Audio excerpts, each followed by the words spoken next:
हवा चोरी करते हुए उनके राम रतन के लुटेरे ये निकल गए। जिस तरीके से उन्होंने 1400 करोड़ का चंदा पहले गटकार मार दी थी, उसी तरीके से 1250 शिलाएं जो स्वर्ण शिलाएं थी जो कि हीरो में थे और मालिकों से गढ़ी हुई थी, उनको लूटने का काम इन्होंने किया।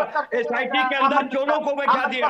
एसआईटी का अध्यक्ष 420 467 का मुजरिम है। आप बताओ उसके ऊपर कौन भरोसा करेगा? ये चंपूलाल चोर अंदर क्यों नहीं हुआ, ये इनको बताना पड़ेगा। ये गोविंद जी अंदर क्यों नहीं हुए, ये गोपाल जी अंदर क्यों नहीं हुए, ये अनिल मिश्रा डकैत अंदर क्यों नहीं हुआ? क्योंकि अगर ये अंदर हो जाएगा तो चौकीदार ही चोर साबित हो जाएगा।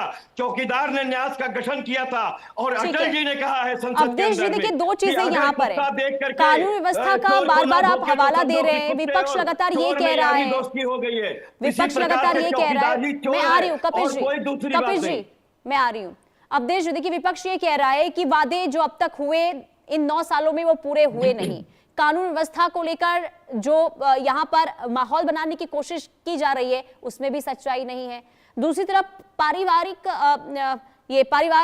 को लेकर लगातार जो आप यहाँ पर आरोप लगाते रहे हैं परिवारवाद को लेकर विपक्ष पर, ये तो समस्या आपकी पार्टी में भी है ना। आप अपने सहयोगी दलों को देख लीजिए, क्या परिवारवाद को यहाँ बढ़ावा नहीं दिया गया है?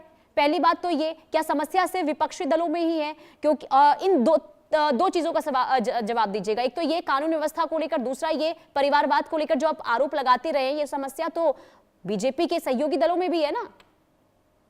देखिए पुनीता जी, कानून व्यवस्था की यदि हम बात करें तो उत्तर प्रदेश की जनता बहुत अच्छी तरह से जानती है कि 2017 से पहले उत्तर प्रदेश का क्या हाल था। वन डिस्ट्रिक्ट वन माफिया बनाने का काम किया था सपा ने।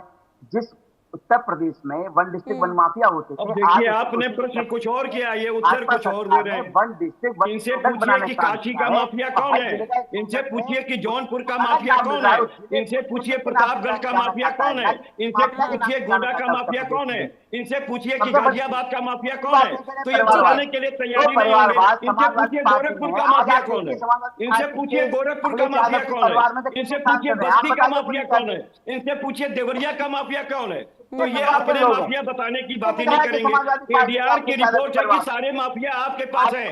ये ब्रजेश सिंह कौन है, ये ब्रजेश सिंह कौन है? दाऊद इब्राहिम के शूटर रहे हैं, इनके ऊपर 80 से ज्यादा हत्या के मामले हैं। इनकी वाइफ को आपने एमएलसी बनाया हुआ है, इनका भतीजा आपकी पार्टी में है, ये स्वयं आपकी पार्टी में है, ये आपको सपोर्ट करते हैं। तो जो लोग आपके साथ है, अच्छा ये बताइए अतीक अहमद की जिसने हत्या की थी, वो तीनों किसकी पार्टी के थे? वो भारतीय जनता पार्टी से थे। वो भारतीय जनता पार्टी के मीटिंग में देखे जाते थे, वो भारतीय जनता पार्टी के लिए काम करते थे, वो बजरंग दल के मेंबर थे।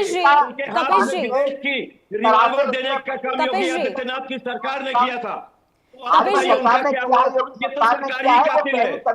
कपिल जी मेरे सवाल को सुन लीजिए आप, माफिया है, फिर आगे जवाब दीजिएगा। कपिल जी, चल रही है, ये एडीआर की रिपोर्ट कह रही है कि माफियाओं की सरकार चल रही है। कपिल जी, एक बात मैं आपसे यहाँ पर समझना चाहूंगी। इस बार देखिए, मैं लौट रही हूँ, अवधेश जी मैं लौट रही हूँ। कपिल जी, असदुद्दीन ओवैसी ये कह रहे हैं कि गठबंधन में अगर साथ चुनाव लड़ा जाता है तो ठीक है, फिर सीट बंटवारे को लेकर आगे बातचीत होगी, लेकिन अगर नहीं तो 200 सीटों पर चुनाव लड़ने का ऐलान भी कर दिया गया है असदुद्दीन ओवैसी की पार्टी के द्वारा। यानी कि उत्तर प्रदेश की 50% से ज्यादा सीटों पर जो चुनाव है वो असदुद्दीन ओवैसी की पार्टी लड़ेगी। ऐसे में इसमें से कई ऐसी सीटें हैं जो मुस्लिम बहुल्य सीटें हैं, और ऐसे में आपको लगता नहीं है कि इनके उतरने के बाद, यानी कि अगर AIM जमीनी स्तर पर अगर अकेले चुनाव लड़ती है तो उसका खामियाजा आपको सीधे तौर पर भुगतना पड़ सकता है? क्योंकि हम पिछले कई चुनावों के नतीजों पर अगर नजर डालते हैं तो काफी स्थिति अच्छी हुई है जमीनी स्तर पर AIM की, और अब तो पूरी ताकत झोंकते हुए नजर आ रहे हैं खुद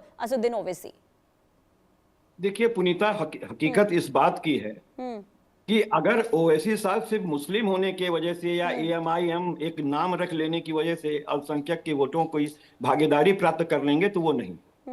आप बताइए ना, उत्तर प्रदेश में आजम खान साहब से लेकर के तमाम मुस्लिमों के विरुद्ध उत्पीड़न हुआ, एक बार भी आवाज उठाने का काम उन्होंने संसद के अंदर नहीं किया। उत्तर प्रदेश में उनकी कौन सी जिला इकाई और नगर इकाई खड़ी थी इस बात को उठाने के लिए कि भैंस चोरी के मामले में, बकरी चोरी के मामले में आज जौहर यूनिवर्सिटी को गिराने की पूरी तैयारी, यानी विद्यालय गिराने की तैयारी चल रही है। लोग कहते थे कि विद्यालय बनाए जाते हैं, गिराने की कार्रवाई